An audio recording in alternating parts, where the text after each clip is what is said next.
À Gbégamé, un village d'Afrique de l'Ouest, Kofi était célèbre pour tisser des étoffes aux couleurs impossibles. Le rythme de son métier à tisser était le battement de cœur du village, attirant des voyageurs de loin pour admirer son art. Pourtant, des murmures le suivaient, ses yeux cachèrent des secrets, et ses nuits étaient enveloppées de mystères.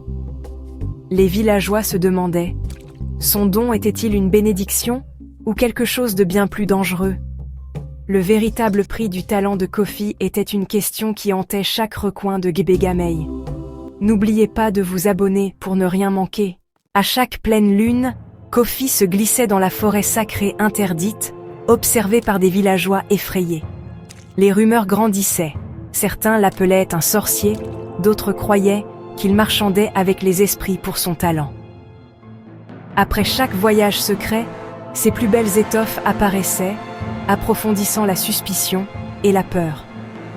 La fierté du village envers Kofi se transforma en malaise, alors qu'il se demandait quelle obscurité nourrissait son art. Fatoumata, audacieuse et curieuse, cherchait des réponses. Dans l'atelier de Kofi, elle vit des fils qui se tordaient et scintillaient d'une vie anormale. Déterminée, elle suivit Kofi dans la forêt, par une nuit éclairée par la lune, se cachant alors qu'il commençait un étrange rituel près de la rivière. Là, elle se prépara à découvrir le secret derrière son extraordinaire talent. Laissez un commentaire ci-dessous. Que pensez-vous de l'histoire?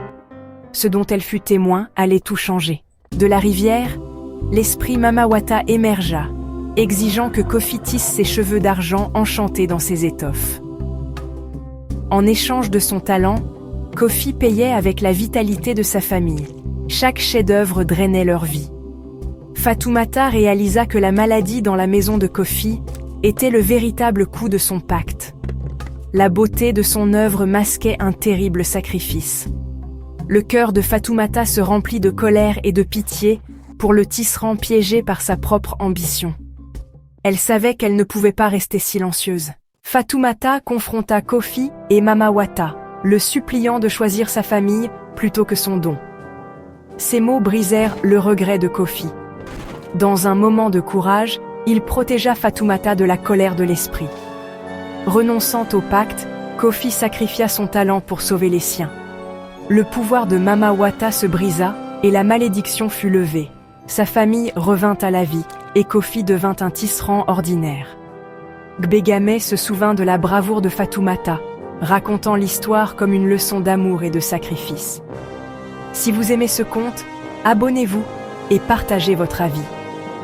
La vraie richesse, apprirent-ils, ne se trouve ni dans le talent, ni dans les richesses, mais dans les liens que nous protégeons. Qu'auriez-vous fait à la place de Fatoumata? Partagez vos pensées ci-dessous.